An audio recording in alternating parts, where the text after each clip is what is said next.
Ok, buenas noches, vamos a iniciar. Buenas noches a todos, compañeros, doctores. En esta ocasión a mi grupo les corresponde presentarles el webinar sobre dolor abdominal con la asesoría de la doctora Kay Mei Lee. Como introducción, bueno, siendo el dolor abdominal un síntoma frecuente en las consultas de atención médica, descrito como el malestar o dolor entre el pecho y la zona pélvica, queremos desarrollar con esta presentación puntos importantes referentes a dicho síntoma, que se presenta en distintas patologías, que pudieran ser presentar tanto un riesgo menor, así como también ser de un grado de alto riesgo para la vida del paciente. De esta manera, con esta presentación buscamos priorizar que el reconocimiento de los distintos tipos de dolor abdominal permita crear un diagnóstico diferencial adecuado y así lograr un efectivo tratamiento para el paciente.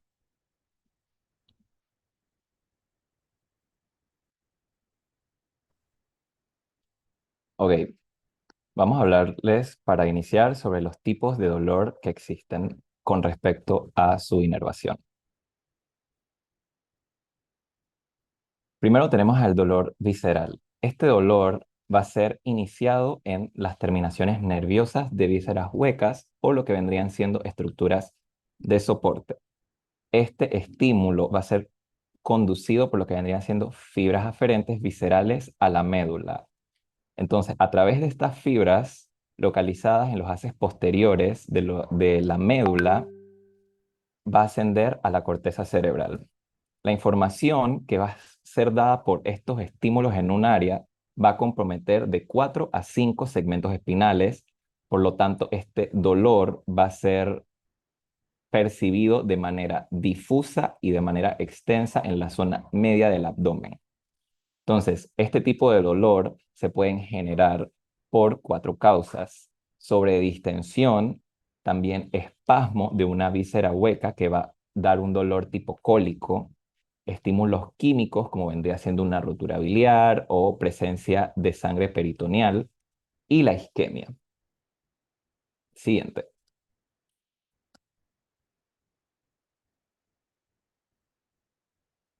Ahora, si el proceso inflamatorio que afecta a una víscera se extiende comprometiendo el peritoneo parietal, entonces el dolor va a cambiar.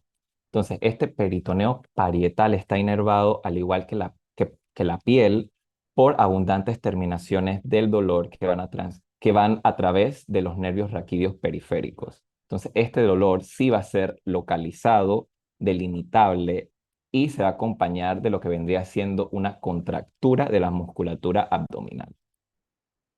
Entonces, estas sensaciones del peritoneo parietal se van a conducir directamente a los nervios raquídeos y por esto esta doble transmisión del dolor se explica de un dolor generado en una víscera que pueden sentirse en dos zonas superficiales del cuerpo al mismo tiempo. Siguiente. Y bueno, tenemos al dolor referido que se va a producir en una zona alejada de lo que vendrían siendo los tejidos donde se origina el dolor. Entonces, las terminaciones de las fibras que transmiten el dolor establecen sinapsis en la médula con las neuronas que reciben señales dolorosas desde la piel en los mismos segmentos medulares. Entonces, lo que hace es que el paciente va a percibir el dolor como si se originara en la piel. Entonces, cuando el dolor visceral es referido a la superficie del cuerpo, es localizado en el segmento del dermatoma, que son áreas de la piel inervadas por el mismo nervio del desarrollo. Entonces, ajá. Entonces, el mecanismo va a explicar, por ejemplo, el dolor subescapular en la colecistitis y en el cólico renal, el dolor inguineo-escrotal. Siguiente. Bueno, yo les voy a hablar acerca de el abdomen agudo en sí, pues. El abdomen agudo es un síndrome que engloba una serie de cuadros clínicos que tienen en común un dolor abdominal intenso y muchas veces de aparición súbita. También puede haber alteración el intestino, del tránsito intestinal, perdón, y también se puede ver el estado general comprometido. Y Por lo tanto, van a haber algunas etiologías que requieran una cirugía urgente. El dolor puede ser continuo o intermitente, siendo los adultos mayores, incomprometidos y embarazadas, eh, pacientes que tengan presentaciones clínicas no típicas de abdomen agudo, que es como acabo de mencionar, un dolor abdominal intenso de inicio súbito. El dolor abdominal, este dolor puede ser continuo, puede ser intermitente, que sería conocido como el dolor tipo cólico, en el caso de que sea un dolor intermitente, y generalmente va a estar atribuido a espasmos musculares en las vísceras huecas. Estos órganos huecos o vísceras huecas pueden estar obstruidos, por ejemplo, un cólico renal, por ejemplo, cuando va a pasar el cálculo a través del uréter, o bien una obstrucción del intestino delgado. La presentación clínica y la localización del dolor varía según la causa subyacente. La patología de base causante de este dolor puede ser abdominal, torácica o sistémica. La presentación clínica también, por lo tanto, va a variar según la causa subyacente y puede ser desde una enfermedad benigna y autolimitada hasta una condición que, como mencioné anteriormente, requiera de una cirugía de urgencia. Siguiente, por favor. Entonces, existen enfermedades no quirúrgicas que pueden cursar con una sintomatología parecida. Por lo tanto, es de suma importancia establecer si es necesaria o no la cirugía y si esta debe ser o no urgente. Las causas no quirúrgicas de dolor abdominal representan aproximadamente hasta el 30% de los pacientes que necesitan hospitalizarse. Y bueno, pues por lo tanto, la anamnesis y la exploración física es de suma importancia en la distinción de ambos cuadros, de si se trata de un abdomen agudo médico o quirúrgico.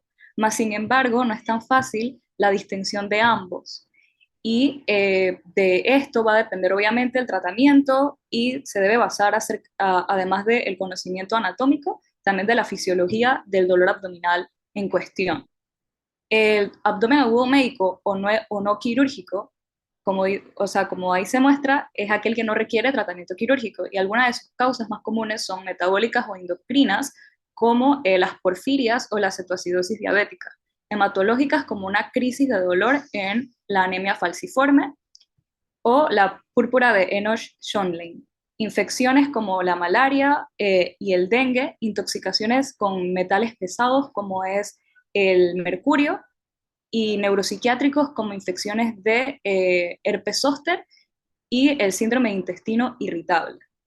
El abdomen agudo quirúrgico eh, se puede dividir en 5 grupos, puede formar parte de un síndrome inflamatorio, o obstructivo, o perforativo, hemorrágico o vascular. Siguiente. Ajá, entonces, el abdomen agudo quirúrgico inflamatorio forma parte de un ejemplo, la apendicitis, las colecistitis agudas o las diverticulitis. Patologías como tumores, hernias, adherencias podrían causar un síndrome obstructivo que requiera de tratamiento quirúrgico. Dentro del síndrome perforativo se podría mencionar ejemplos como una úlcera gastroduodenal, divertículos y cáncer de colon que se han perforado. Hemorrágicos, un embarazo ectópico roto, y vascular, una obstrucción de la arteria mesentérica. Todas estas patologías pues, van a requerir un manejo definitivo quirúrgico. Siguiente, por favor. La ubicación del dolor. Siguiente, por favor. La localización del dolor va a permitirnos sospechar de la etiología del dolor abdominal, y también va a como desarrollar que el dolor sea de una forma u otra. Según el origen embriológico de los órganos afectados, el dolor se va a localizar en esa región. Es por eso que el dolor se da en esa región y está determinado por su origen embriológico. Siguiente, por favor. Y es que, por ejemplo, aquellas estructuras que tengan su origen embriológico en el intestino anterior, por ejemplo, el estómago, el páncreas, la vía biliar, el duodeno proximal, estas poseen una misma inervación. Por lo tanto, patologías que ocurran en estas estructuras van a tener la localización en dolor en lo que sería el epigastrio y el hipocondrio derecho. Estructuras que se originan del intestino medio, como el intestino delgado, el tercio proximal del colon y el apéndice, van a tener su localización en la región periumbilical. Estructuras que tengan su origen en el intestino posterior, la localización del dolor va a ser en la región suprapúbica. Y estructuras retroperitoneales van a tener su localización del dolor pues, a nivel de los flancos y a nivel de la espalda. Siguiente. Causas del dolor abdominal según la localización del dolor. Bueno, a manera de resumen, las patologías que podemos sospechar si el paciente presenta dolor en algunas de estas topografías abdominales, se podrían pensar, por ejemplo, si es en el cuadrante superior derecho, uno podría pensar en un cólico biliar, en una colecistitis aguda, en una colingitis aguda, en una úlcera duodenal perforada. A nivel del cuadrante superior izquierdo, patologías esplénicas como un absceso esplénico, un infarto esplénico, una úlcera gástrica. Estas serían causas gastrointestinales. O sea, como dije anteriormente, hay causas no gastrointestinales, extraabdominales, que podrían ser a nivel de estos dos cuadrantes superiores, tanto el derecho como el izquierdo. Si se presenta dolor y se piensa en una patología no abdominal, se podría sospechar en un cólico ureteral o una pielonefritis. A nivel del epigastrio, causas gastrointestinales, se podría pensar en una esofagitis aguda, en una isquemia mesentérica, en una úlcera péptica, pancreatitis aguda. En una causa no gastrointestinal a nivel del epigastrio, un infarto del miocardio, una pericarditis, una disección aórtica. A nivel del cuadrante inferior derecho, apendicitis aguda, una colitis, una enfermedad inflamatoria intestinal. A nivel del cuadrante inferior izquierdo, una diverticulitis y también una enfermedad inflamatoria intestinal. Causas no gastrointestinales a nivel de estos dos cuadrantes inferiores, tanto el derecho como el izquierdo, se puede pensar en un cólico ureteral, en las mujeres en una torsión ovárica, en hombres torsión testicular y en mujeres también una ruptura de quiste ovárico. O sea, estas patologías pensarlas en ambos cuadrantes inferiores de etiología no gastrointestinal. A nivel periumbilical, patologías gastrointestinales se podría pensar en apendicitis aguda en su cuadro temprano y en una isquemia mesentérica. En el epigastrio, también causas no gastrointestinales, se podría mencionar una disección aórtica. Y bueno, a nivel suprapúbico, se podría pensar en endometriosis, en una cistitis, en una enfermedad pélvica inflamatoria o un embarazo ectópico. Y pues bueno, a nivel difuso, abdominal, se podría pensar en una obstrucción intestinal, en una perforación de víscera hueca o una isquemia mesentérica. Y pues a nivel no gastrointestinal serían ya las crisis falsémicas, la endometriosis y causas no quirúrgicas como la porfiria o la intoxicación de metales.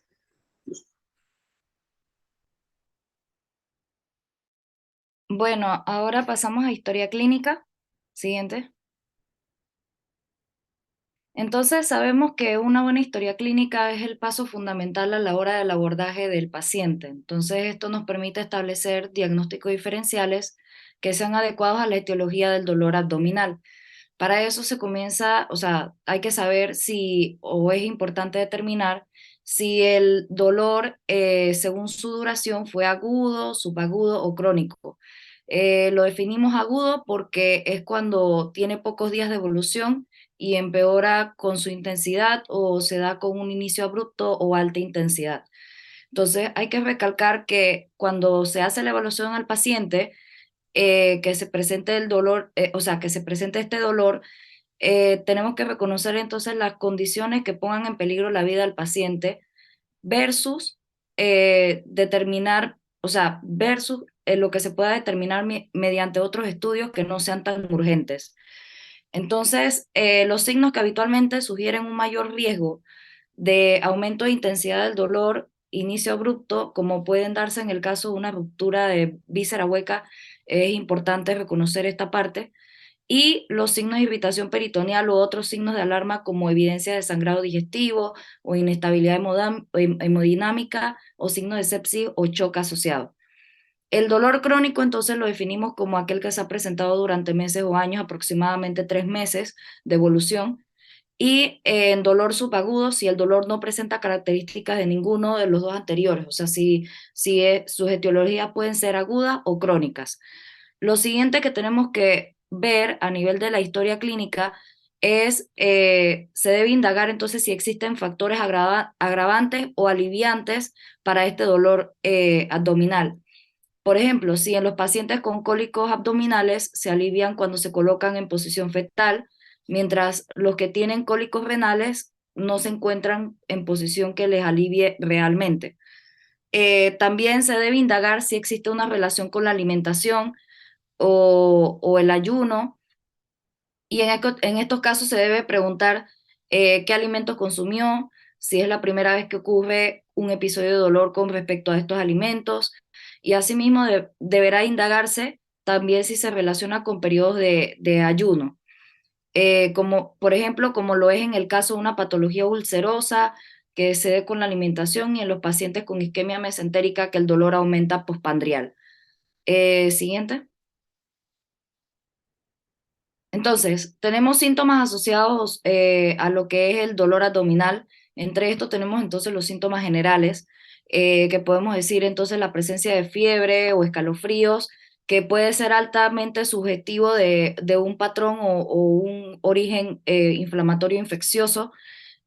También debe consignarse también los hábitos alimenticios, o sea, si el paciente tiene alteraciones del apetito, en este caso hiporexia, pérdida de peso, fatigabilidad, adinamia. Entonces, todos estos conjuntos de síntomas nos harían pensar entonces en una neoplasia, en una infección o en una enfermedad sistémica. Y la presencia si el dolor abdominal está acompañado de poliuria, polidipsia, entonces nos debe hacer sospechar de cetoacidosis diabética. En cuanto a los síntomas gastrointestinales, se debe buscar si tiene presencia de náuseas, vómito o diarrea o constipación, ya que esto nos puede dar un patrón puede ser de obstrucción intestinal. También se debe preguntar siempre si hay presencia de sangrado, en este caso determinar si es de origen gastrointestinal, ya que sabemos que el sangrado puede provenir de a nivel alto o a nivel bajo, tomando siempre como referencia el ligamento de Treitz, y se determina si presenta melena o si presenta lo que es hematemesis. También rectorragia y hematemesis, como lo acabo de decir, son fácilmente reconocibles por los pacientes, pero en ocasiones no se logra reconocer la melena por mucho tiempo. Entonces, se debe buscar en la historia del paciente si también presenta pirosis, distensión abdominal, dispepsia, cambios de hábitos intestinales o características en las deposiciones. Eh, También en los pacientes con dolor, que tengan dolor a la localización en cuadrante superior derecho, hay que preguntar si tiene, o sea, hay que ver si el paciente, perdón, a la inspección, si tiene ictericia o si tiene, o preguntarle también si tuvo algún cambio en el color de las deposiciones, en este caso acolia, o en la orina, que sería la coluria. Y a nivel de los síntomas genitourinarios, se debe consultar si hay presencia de disuria o poliaquiuria. En caso de los pacientes con intenso dolor o síntomas urinarios asociados a hematuria, siempre considerar que puede ser una posibilidad de un cólico ureteral secundario a una litiasis. Y en síntomas cardiopulmonares, la presencia de tos, disnea, ortopnea nos puede orientar de que sea de origen cardíaco o pulmonar, o sea, en esa parte. Y también es importante consignar si tiene antecedentes cardiovasculares o pulmonares previos en estos pacientes. Siguiente. Bueno, pasando a la parte del examen físico, sabemos que al evaluar el examen físico de un paciente con dolor abdominal es de suma importancia, pues ya que nos va a orientar a determinar el origen de la enfermedad. Este debe ser realizado de una forma ordenada y completa, y de forma cuidadosa para evitar que el dolor impida completar lo que sería la evaluación. El primer paso es la inspección. Bueno, esta nos permite reconocer si el paciente se encuentra tranquilo o es evidente su malestar por el dolor. Entonces, lo que vamos a evaluar es que primero es una inspección general y ver si existe palidez o sudoración, que esto es sugerente de que que el paciente está teniendo un intenso dolor. Vamos a ver si existe palidez de las conjuntivas que pueden asociarse a una anemia, ya sea por sangrados agudos o crónicos de origen gastrointestinal. También vamos a buscar lo que sería si hay signos de ictericia que van a orientarnos a algunas patologías biliares o hepáticas como causa del dolor. Vamos a ver también si existen lesiones cutáneas, ya sean secundarias a infecciones por herpes zóster o presencia de masas o hernias. Vamos a ver si el paciente presenta algunas cicatrices sugerentes de cirugías previas. Y importante recordar que el examen abdominal completo debe realizarse al paciente en decúbito supino, en una posición sin respaldo, en posición anatómica, y el abdomen se debe exponer de forma completa. Y hay que recordar que no se debe olvidar la evaluación de la región inguinal, ya que puede haber la posibilidad de que el dolor pueda ser secundario a una hernia. Siguiente. Ok, el segundo paso del examen físico sería la auscultación. Bueno, sabemos que esta debe ser realizada antes de la palpación, y ya que datos de un abdomen silente va a ser sugerente de peritonitis o un hilio paralítico. Vamos a ver también en esta parte si existe el aumento de lo que serían ruidos intestinales, lo que nos va a sugerir de que exista alguna obstrucción intestinal o datos de gastroenteritis aguda. En el caso de la obstrucción intestinal, los ruidos hidroaéreos van a estar aumentados, y en caso de gastroenteritis aguda, pues estos también pueden estar acompañados de episodios de diarrea. Siguiente. Bueno, el siguiente paso sería la percusión, que esta va muy concordante con la palpación. Entonces, lo que vamos a hacer es localizar los sitios de altos de dolor, y estos son los últimos que se van a evaluar a la hora de la palpación.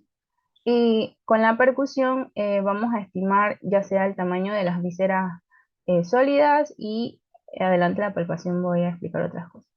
Siguiente. Ok, en la palpación. Bueno, sabemos que antes de comenzar con la palpación, se le debe solicitar al paciente que nos indique dónde localiza el dolor de mayor intensidad, ya que este debe ser el último que se debe evaluar, y se debe comenzar al lado contrario a donde el paciente sienta el mayor dolor. Lo que vamos a hacer es dividir el abdomen en 4 cuadrantes. Eh, ya dije que hay que tener consideración de que valore dolor, el sitio de mayor dolor de último. Y lo que se debe hacer en la palpación es que debe empezarse de una forma ordenada y sistemática, empezando con una palpación superficial y luego una palpación profunda. Aquí lo que se va a ver también en la palpación es evaluar el tamaño del hígado para descartar alguna patología como sería la hepatomegalia, una esplenomegalia en el lado del vaso. Hay que ver en esta parte también si el dolor aumenta con la palpación y si se irradia. Bueno, también se debe buscar entonces signos de irritación peritoneal mediante la compresión paulatina de la pared abdominal y la suspensión brusca de la compresión, ya que un dolor agudo en la región peritoneal irritada pues va a tener una mayor sensibilidad de rebote, y entonces esto nos va a sugerir alguna peritonitis localizada o generalizada. Además, debe verse o debe realizarse el examen rectal como un complemento a la evaluación del examen de abdomen cuando se exista la sospecha de que hay datos de hemorragia de origen intestinal, o que el dolor sea de un origen por una patología rectal. Y por último, pues ya como han mencionado mis compañeros anteriores, no se debe descartar el examen ginecológico, ya que eh, esto ayuda a la evaluación y descartar diagnósticos en caso de mujeres que presenten un dolor en hipogastrio, descartar una torsión ovárica, un embarazo ectópico, y en los casos de los hombres algún datos de prostatitis o epididimitis, o alguna torsión testicular, ya que estos cursan también con dolor hipogástrico. Siguiente.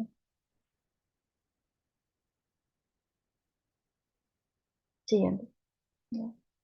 Bueno, entonces aquí presentamos un cuadro en el cual se describen entonces los diferentes signos que se pueden evaluar cuando se hace el examen físico al paciente.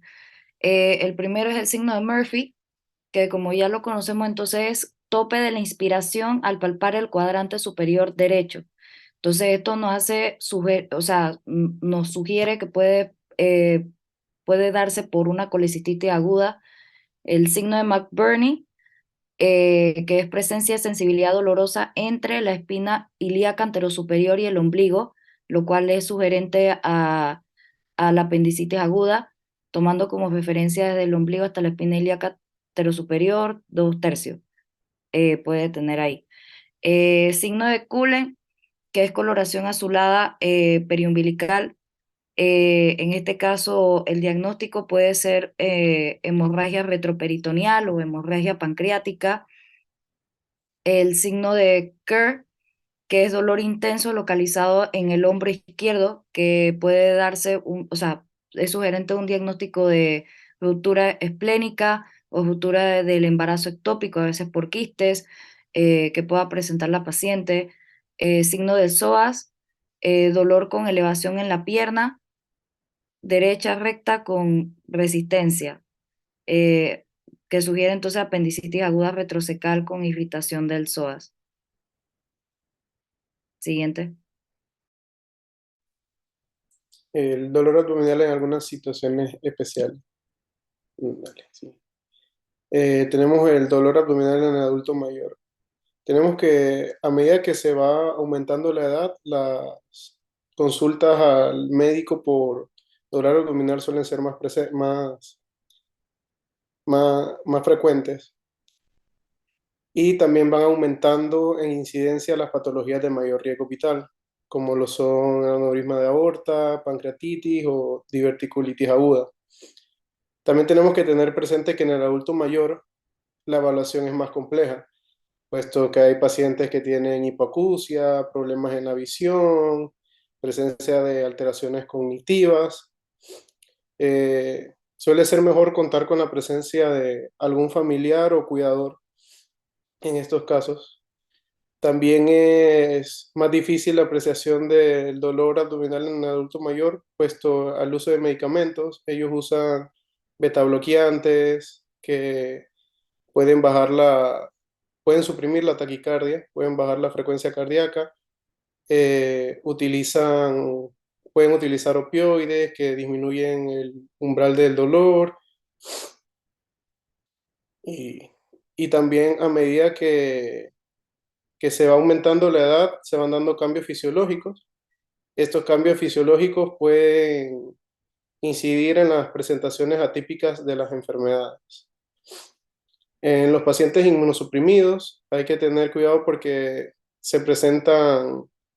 tiene mayor posibilidad de presentar infecciones oportunistas. Al mismo tiempo, las mismas enfermedades que puede presentar una persona normal, ellos no lo presentan de la misma forma, por lo que ciertas enfermedades que no cursan con dolor abdominal normalmente pueden tener dolor abdominal estas personas o viceversa, que deberían tener dolor abdominal y no lo tienen. Y también estos pacientes no presentan síntomas de alerta como lo son la fiebre. Sí.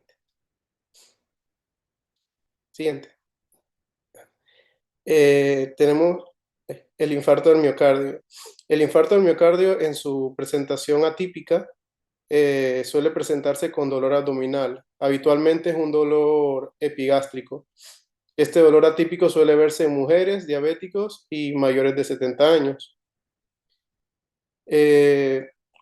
Suele verse en pacientes con riesgo cardiovascular elevado, llámese estos pacientes hipertensos de larga data con presiones muy elevadas, pacientes con dislipidemia, con antecedentes tabáquicos y también ya que hayan tenido algún evento cardiovascular anterior. La isquemia mesentérica, la isquemia mesentérica debe sospecharse en adultos mayores con antecedentes cardiovasculares como insuficiencia cardíaca o fibrilación atrial. También en pacientes diabéticos o pacientes que tengan sepsis y deshidratación. La etiología de la isquemia mesentérica por lo general es embólica. Suele ser un dolor tipo cólico, generalmente periumbilical, y que luego se hace difuso a todo el abdomen. Es importante en estos casos, si se sospecha una isquemia mesentérica, preguntar por la angina mesentérica, la cual es un dolor tipo cólico postpandrial. Siguiente. Hay otras enfermedades que pueden causarnos dolor abdominal, de las cuales hay que tener presentes, como el angioedema hereditario, un trastorno funcional intestinal como el síndrome de intestino irritable, el cual cursa con dolor abdominal. Si ves distensión se puede sospechar. La porfiria intermitente aguda, que puede presentar dolor abdominal intenso acompañado de náuseas, vómitos, orinas rojizas, taquicardia y sudoración e hipertensión. Y la insuficiencia suprarrenal aguda también, que puede presentarse un dolor abdominal intenso desencadenado por un evento de estrés, o personas que ya tienen insuficiencia suprarrenal aguda y que por algún episodio de vómitos no pueden tomar los corticoides y pueden presentarse a la consulta con dolor abdominal. Siguiente. Entre las causas comunes de dolor abdominal y su presentación tenemos la gastroenteritis aguda, que la vamos a definir como un desequilibrio brusco en el hábito de posicional del paciente, ya sea en la fluidez, en la frecuencia y el volumen de las mismas, o en un periodo inferior a las 4 semanas. Su etiología puede ser tanto infecciosa como no infecciosa, siendo las infecciosas la causa más común, la bacteria Escherichia coli, y las no infecciosas pueden ser tanto por enfermedad inflamatoria intestinal, causas farmacológicas, valvulopatías, endocrinopatías, entre otras causas. Se va a presentar como un dolor mal localizado, intermitente, cólico, difuso, que puede cursar generalmente con una diarrea acuosa, náuseas, vómito y en algunas ocasiones con fiebre. En la apendicitis tenemos que es una inflamación del apéndice vermiforme, que puede ser causado por una infección bacteriana inespecífica, principalmente por bacterias que forman parte de la flora intestinal, y se va a presentar como un cólico leve, mal localizado generalmente en la zona epigástrica o en la región periumbilical, que luego se va a diseminar a el cuadrante inferior derecho. Importante recordar que en esta cuando tenemos la sospecha de esta patología y tenemos a una paciente en edad reproductiva, debemos descartar siempre un embarazo ectópico. A nivel analítico vamos a encontrar una leucocitosis y alteración de los elementos reactantes de fase aguda. En siguiente. También tenemos las patologías biliares, que se van a presentar por lo general como un dolor tipo cólico a nivel del hipocondrio derecho. Entre estas tenemos la colelitiasis, que es la presencia de cálculos a nivel de la vesícula, colecistitis aguda, coledocolitiasis y la colangitis. La presentación, como ya dije, va a ser un dolor a nivel del hipocondrio derecho, que puede referirse también, puede irradiarse, disculpen, a la región subescapular. El cólico ureteral va a ser un dolor causado principalmente por la distensión del uréter, de la pelvis o la cápsula renal, que puede estar asociado a la presencia de litos a nivel del tracto urinario, o también puede estar causado por coágulos o un material purulento que estén en las vías. La presentación va a ser un dolor que puede estar en el flanco y se va a irradiar a la región inguinal ipsilateral.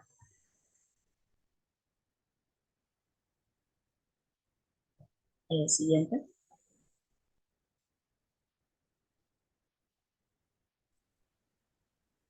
Los divertículos son pequeñas bolsas o sacos que se forman en el interior de la pared del intestino.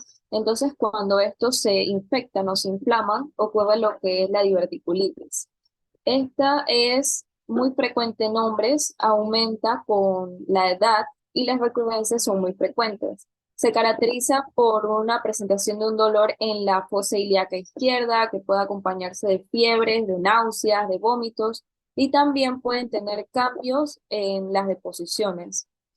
En la obstrucción intestinal, es, puede ser mecánica o neurológica. Esta se puede presentar tanto en el intestino delgado como en el intestino grueso y pues tiene la ausencia de heces y de gases a través de un segmento del intestino.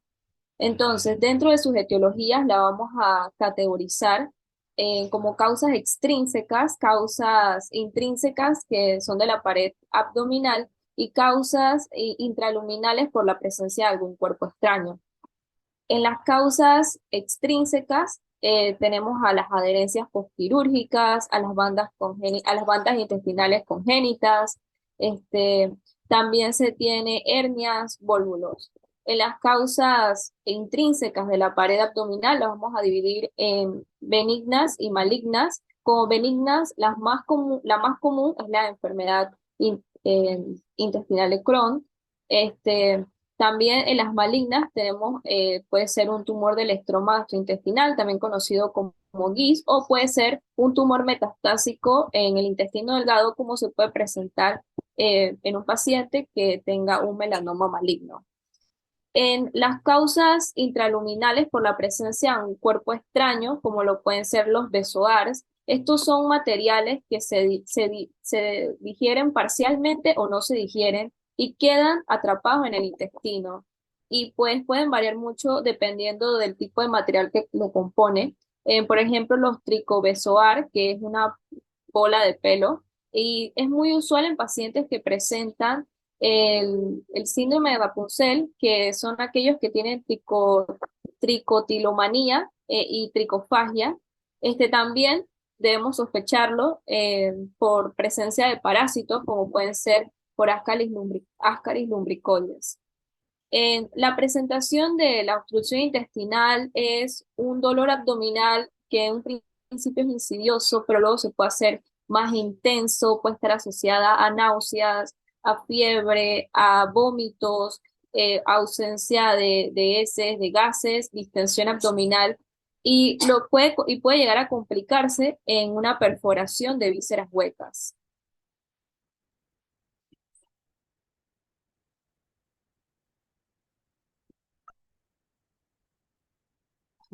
La pancreatitis. La pancreatitis es un dolor abdominal que va acompañado de la elevación de las enzimas pancreáticas, las cuales son la amilasa y la lipasa, que esta elevación puede encontrarse en la sangre, en la orina o en ambas. Podemos dividirlas en una pancreatitis aguda, una pancreatitis crónica. Dentro de las etiologías de la pancreatitis aguda, la más común se pueden dar por cálculos biliares, también por el alcohol, la hiperlipemia, entre otras. Y en las causas crónicas, siempre debemos tener como factor de riesgo el alcoholismo y el tabaquismo, el cual es muy importante preguntarlo durante el interrogatorio al paciente. Los brotes ulcerosos son episodios dolorosos con un ritmo estacional que mejoran con la ingesta y con sustancias alcalinas. Cuando una persona presenta una úlcera gástrica, este dolor puede empeorar después de la ingesta, versus una persona que presenta una úlcera duodenal que pues su dolor mejora con la ingesta de alimentos. El dolor, la presentación de este dolor típicamente es en el epigastrio, se puede presentar de una forma súbita y luego este dolor se va generalizando a lo que sería el resto del abdomen del paciente y siempre se debe estar atentos porque puede complicarse y llegar a una perforación intestinal.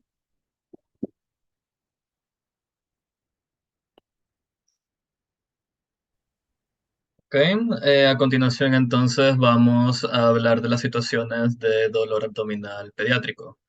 Siguiente, por favor. Eh, el dolor abdominal en pediatría, al igual que con los adultos, pues es un motivo relativamente frecuente de consulta. al menos en pediatría general, tiende a representar un 2 a un 4%. En gastroenterología pediátrica puede llegar a ser hasta un 25% de las consultas. E inclusive en los servicios de urgencia representa hasta un 10% de todas las consultas. Todo esto es según estadísticas internacionales.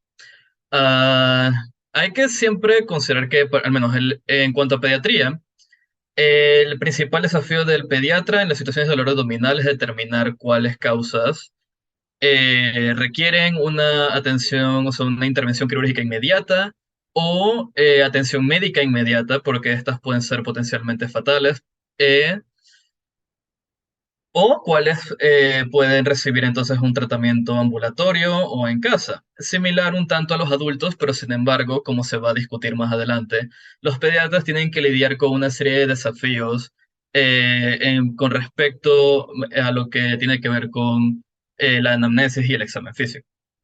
Siguiente. En cuanto a las causas de dolor abdominal en pediatría, lo más frecuente va a ser claramente de razones intraabdominales, por sea afectaciones de órganos abdominales, sus estructuras de sostén, el sistema vascular y el peritoneo parietal. Todo esto es básicamente cualquier afección que uno puede ver desde las apendicitis, vólvulos.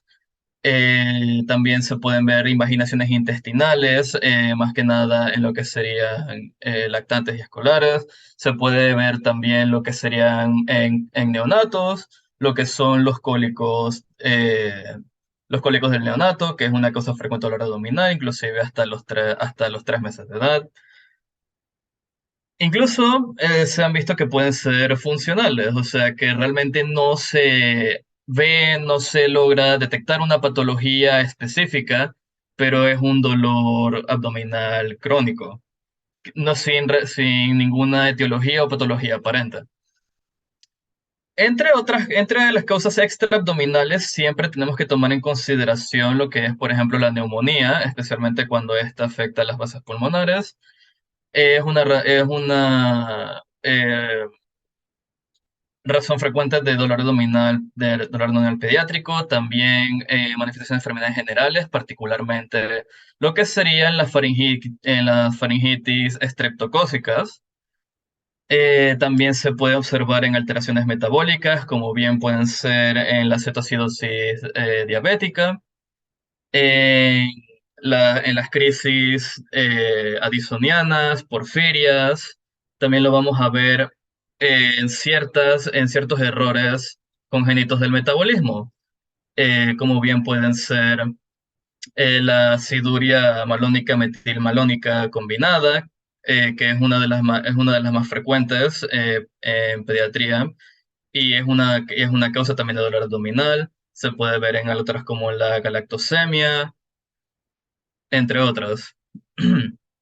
Intoxicaciones exógenas también son relativamente frecuentes, más que nada lo que concierne metales, como podría ser hierro, plomo, intoxicaciones con medicamentos. Es muy importante, especialmente lo que sería paracetamol, que es una relativamente frecuente, y como sabemos, una sobredosis de paracetamol puede llevar a una falla hepática fatal. Afección al sistema nervioso, como se mencionó previamente, pueden ser la herpes zóster, también lo podemos ver en vasculitis, como sería la de Schönlein-Henoch, que es una vasculitis relativamente frecuente, pediátrica también.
Y bueno, para concluir, tenemos que saber llevar a cabo un excelente interrogatorio durante la historia clínica y a la vez un examen físico minucioso son puntos imperativos para un diagnóstico y tratamiento eficiente para cada caso en particular con un paciente que refiere al síntoma de dolor abdominal.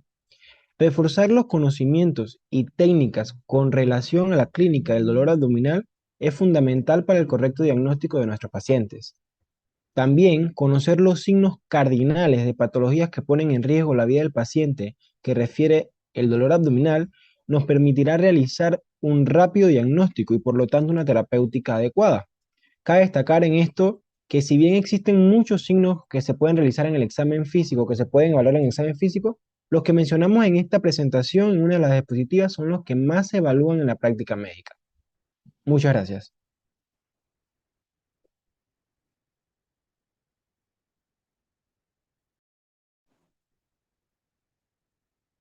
Hola, buenas noches. ¿Me escuchan todos, no? Sí, Bueno, doctora, sí se le colegas, excelente presentación, de verdad, los felicito. Es un tema muy árido, muy complejo, que todavía muchos médicos ya egresados no manejan, como ustedes han dado hoy en la presentación.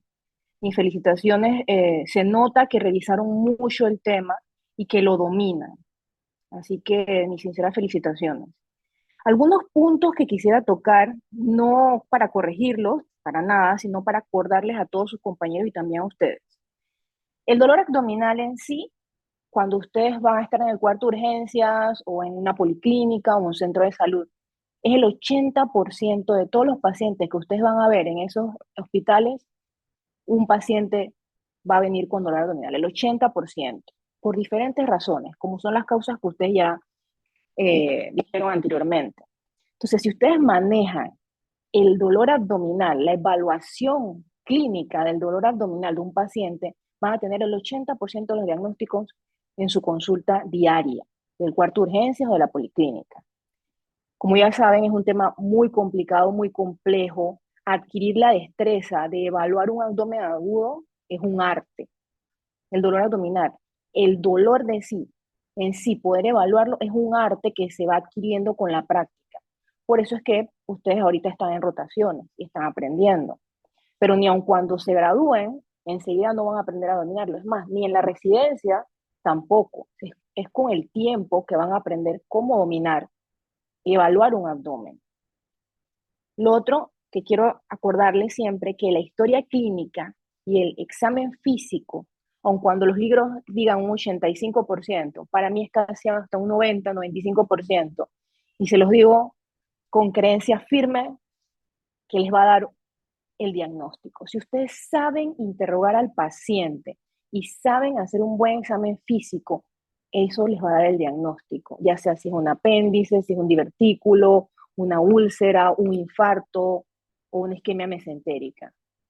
Sí les va a dar el diagnóstico. Y en base a esa historia clínica y el examen físico, ustedes van a mandar los estudios pertinentes que necesiten para poder corroborar. Pero tienen que tratarse de énfasis siempre, ahora que están en las rotaciones, de que sus preceptores le digan cómo evaluar un abdomen. Como ya le dijeron sus compañeros, en posición supina, con respaldo de 0 grados, el abdomen tiene que verse totalmente y las regiones inguinales. Tienen que evaluar si no tienen bultos. Y yo también le añadiría, como ustedes lo dijeron, el tacto rectal. Todo paciente que ustedes tienen con dolor abdominal, que puede tener una obstrucción intestinal, tienen que hacerle tacto rectal. Con respecto al dolor en fosa ilíaca derecha, aun cuando es cierto que lo más probable es que pueda ser una apendicitis, tienen que recordar que los pacientes con cólicos ureterales también tienen dolor referido en esa área. Las pacientes mujeres, como ya les dijeron sus compañeros, patologías ginecológicas. Entonces, una mujer que venga con dolor en fosa ilíaca derecha, dolor periumbilical, que se irradia fosa ilíaca derecha, tienen que pensar todo lo que les estoy diciendo. Y ustedes le tienen que decir a sus pacientes que por eso les están mandando los estudios adicionales, porque las mujeres tenemos muchos órganos en esa área. Y nunca se olviden lo que les voy a decir.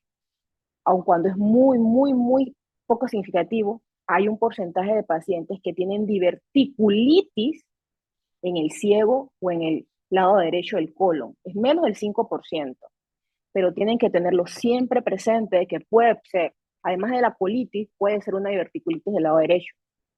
Entonces, anótenlo por ahí, que siempre tienen que tenerlo presente. Lo otro, los extremos de la vida, como ya lo dijeron, es algo muy difícil, es un desafío tanto para los pediatras como los pacientes ancianos, porque la mayoría de ellos no se acuerda de los medicamentos, no se acuerdan a veces de sus cirugías. Entonces, en los extremos de la vida, la mayoría de las veces ustedes van a ver, ahora que están rotando, que a esos pacientes se le van a mandar estudios adicionales.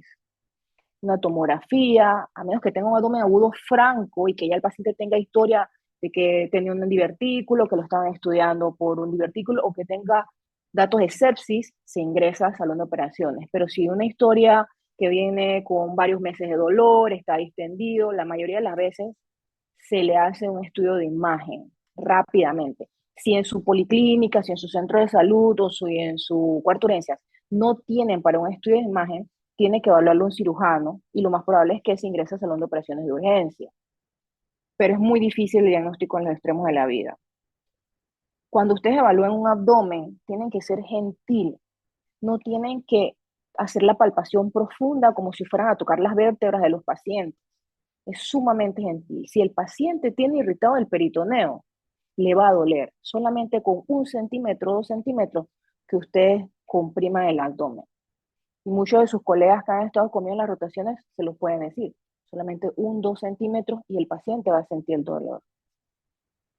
Mientras el paciente está en evaluación, ya sea en el cuarto de urgencias o en la policlínica, el paciente tiene que estar nada por boca, porque el paciente le va a preguntar, doctor, ¿puedo comer algo? Usted no puede comer nada.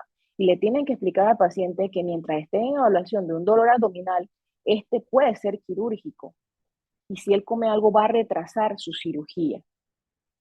Todo paciente con dolor abdominal, manténganlo nada por boca hasta que se haga el diagnóstico y se va para la casa o se queda hospitalizado porque es un abdomen agudo no quirúrgico o que sea llevado al salón de operaciones.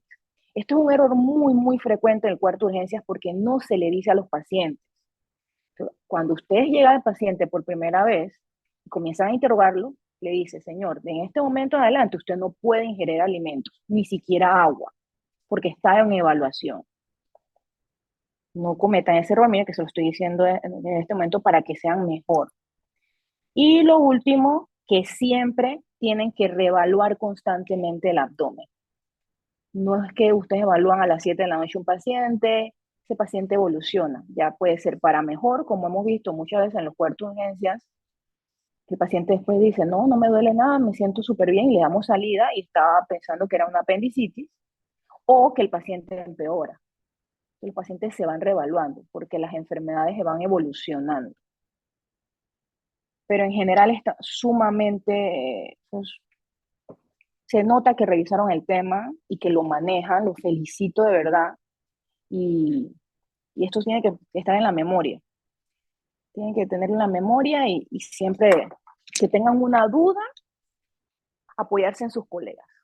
Acuérdense que todos somos colegas y no todos lo sabemos todo. Así que una duda con sus compañeros, están muy letrados en el tema, los felicito de verdad.